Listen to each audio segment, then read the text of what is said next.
بسم اللہ الرحمن الرحیم۔ انسانی حیات کے ہم تین حصے کریں: جینا، مرنا اور درمیان میں سلسلہ حیات۔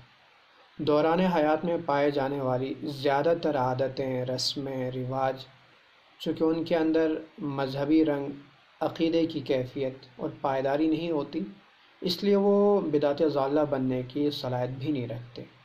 مگر یہ جو دو موقع ہیں، جینا مرنا، خوشی غم، ان دو موقعوں کے ساتھ چونکہ انسانی جذبات بھی وابستہ ہوتے ہیں، ایسے موقع پر پائے جانے والی عادتیں، رسمیں فوراً مذہبی رنگ اختیار کرتی ہیں، عقیدہ بن جاتی ہیں، جس سے وہ بدعت ضالہ، گمراہی اور حرام کاری کا سبب بنتی ہے۔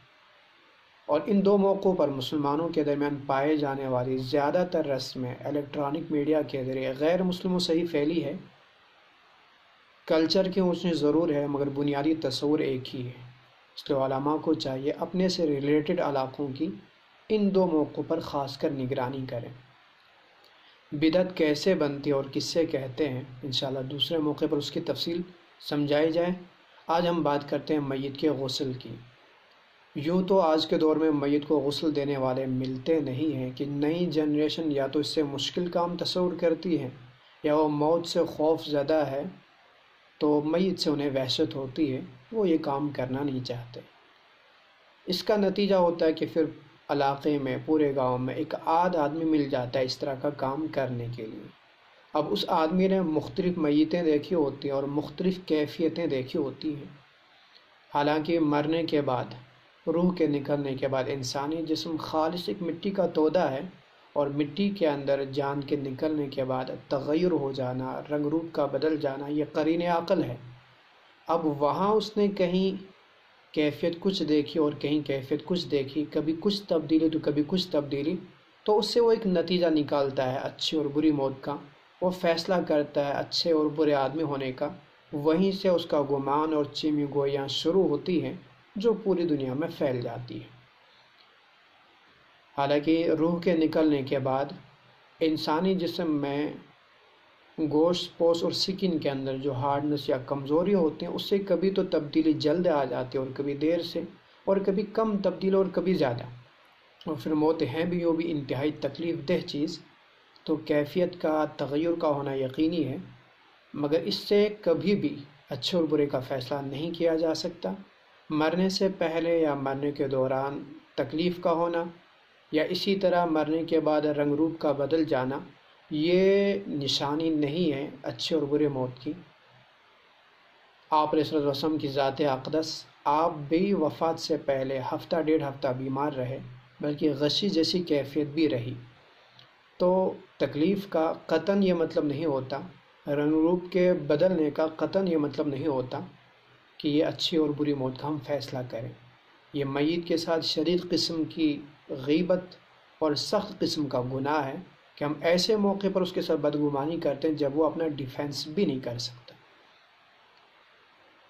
لہٰذا ایک ہی آدمی رکھنے کا نتیجہ یہ بھی ہوتا ہے کہ اس نے مختلف میتیں دیکھی، مختلف کیفیتیں دیکھی، تو اس نے فیصلے اور نتیجے بھی مختلف نکال لیے کہ اس کیفیت کو وہ اچھی موت اور فلاں کیفیت کو بری موت۔ اس راز سے پردہ اٹھنے پر وہ اس کو آدمی کو اچھا، اور اس راز سے پردہ اٹھنے پر اس آدمی کو برا کہتا ہے۔ حالانکہ جیسے میں نے ابھی بتلا دیا، رنگ روپ کا بدل جانا یہ مٹی کی خاصیت ہے، یہ مٹی اور انسانی جسم کی ضرورت ہے، اس کا انسان کے اچھا اور برا ہونے سے قطعاً کوئی تعلق نہیں ہوتا ہے۔ لیکن ہم لوگ فوراً فیصلہ کر لیتے ہیں اچھی اور بری موت کا۔ کبھی کبھی اس کا سابقہ بیک گراؤنڈ بھی ذہن میں آ جاتا ہے کہ فلاں آدمی ایسا تھا، ویسا تھا، اور پھر اس تکلیف کی بنا پہ اور اس چینجنگ کی بنا پہ ہم فوراً کہہ دیتے ہیں کہ اللہ کا عذاب ہے اس پر، یا اللہ کی پکڑ ہے۔ بلکہ عین ممکن ہے کہ یہ کیفیتیں اور یہ تکلیفیں یہ اس کے لیے رحم و کرم کی نشانی ہے، مگر یہ بری موت یا اچھی موت کی قطعاً اسے نشانی نہیں کہا جا سکتا۔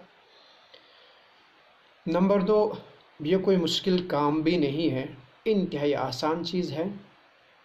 فریضہ تو آپ کو اتنے سے بھی ادا ہو جائے گا کہ آپ اس کو بلا کسی تکلف کے اسی طرح غسل دے دیں جس طرح آپ اپنا غسل کر لیتے ہیں، صرف ناک اور منہ میں پانی نہ ڈالیں، اتنے سے بھی آپ کا فریضہ ادا ہو جاتا ہے۔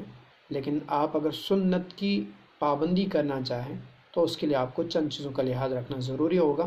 سب سے پہلے جس تخت پہ آپ میت کو لٹا دیں گے، آپ آج کل دھونی دینے کے لیے وہ چیزیں زیادہ تر ملتی بھی نہیں ہیں، سارا انتظام غسل کرنے کے بعد ہی پانی وغیرہ جو آپ کو گرم کرنا ہو کچھ مل جائے، جو ایسی چیز ہو جس سے صفائی بھی حاصل ہو، خوشبو وغیرہ بھی پیدا ہو، تو اس طرح کی چیزیں بھی آپ پانی میں ڈال سکتے ہیں، نہیں تو آپ سیدھا سادہ پانی بھی رکھ سکتے ہیں۔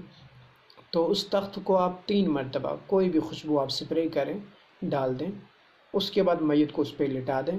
لٹانے کے بعد پہلے جو اعضائے وضو ہے آپ ان کو دھو لیں، منہ اور پانی میں منہ اور ناک میں پانی نہ ڈالیں، ان جگہوں پر آپ کاٹن سے کپڑے وغیرہ سے تھوڑا سا ہلکا سا صاف کریں، بس اتنا کافی ہے۔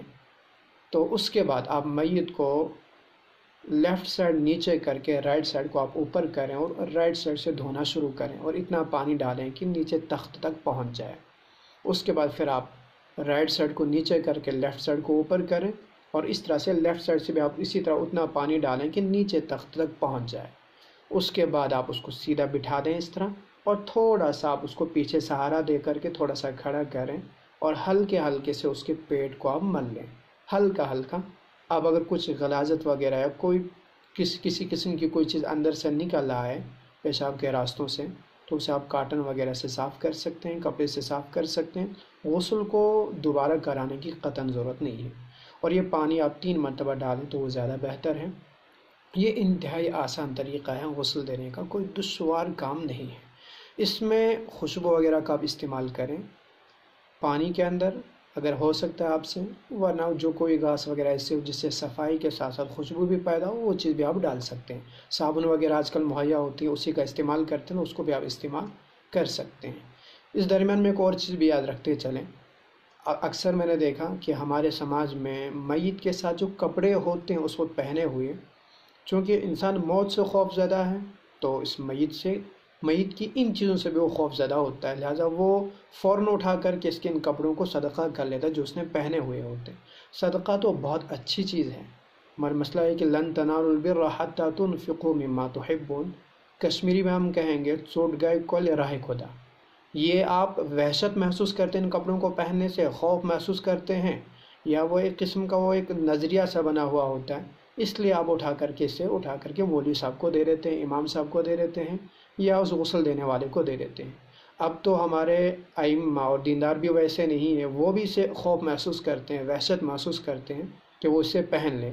ہاں، وہ پہلے والے ہی تھے کہ وہ تو میت کو خود اپنے پہلو میں سلا لیتے، اپنے ساتھی سلاتے، شاید اسے اپنا سرہانہ ہی بنا لیتے، مگر آج انہیں بھی وہ وحشت محسوس ہوتی ہے۔ اس لیے یہ صدقہ وہ دل کی گہرائی سے نہیں ہے، یہ وہ صدقہ دینداری کا صدقہ نہیں ہے۔ لہٰذا آپ اگر صدقہ ہی کرنا ہے تو آپ اس کے محبوب چیزوں کو کریں، جو سے ریلیٹڈ نہیں تھی ان کو کریں، ان کو تو ہم نہیں کرتے، لیکن اسی چیز کو اٹھا کر کے صدقہ کرتے ہیں، تو یہ صدقہ نہیں۔ اسی طرح دوسری چیز ہے کہ جو کنوارے پن میں مر جاتے ہیں، چاہے لڑکا ہو یا لڑکی ہو، ہمارے کشمیر کے اندر بھی اور غیر مسلموں میں نے دیکھا کہ اس کا جنازہ دھوم دھام سے نکالا جاتا ہے، اس پہ مٹھائیاں ڈالی جاتی ہیں، اس کو پھول وغیرہ چڑھائے جاتے ہیں۔ بلکہ ایک جگہ تو میں نے دیکھا کہ مرنے والی لڑکی کی شادی کافی پہلے ہوئی تھی، ایکسیڈنٹلی اس کی موت ہو گئی، تو میں نے دیکھا کہ مرنے کے بعد غسل دیے جانے کے بعد اس کے لیے باضابطہ اس کے سارے گہنے اس کو لگائے گئے، اور اس طرح وہ جوڑا بھی تقریباً اس کے اوپر ڈال دیا گیا، دلہن کا جو جوڑا ہوتا ہے، اس کے بعد سیلفیاں لی گئی، پھر ہٹا دی گئی۔ تو یہ چیزیں غیر اسلامی ہے، غیر شرعی ہے۔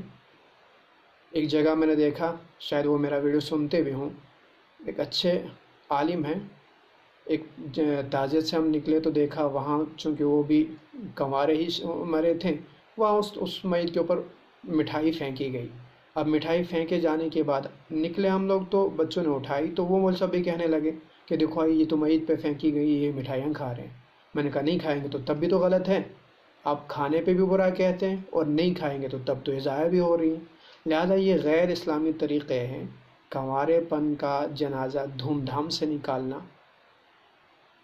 تو جس طرح اسلامی طریقہ ہے اسی طرح سے نکال لیجئے۔ بہت ساری جگہوں پہ دیکھا مہندی لگائی جاتی ہے ایسی لڑکی کو، اور کچھ گہنے لگائے جاتے ہیں، تو یہ غیر اسلامی طریقہ ہے۔ اس وقت ہونے والی یہ رسمیں دھیرے دھیرے پھر مذہبی رنگ اختیار کرتی ہیں۔ پہلے وہ جذبات ہی تک کی حد تک ہوتی ہیں، شوق ہی کی حد تک ہوتی ہیں۔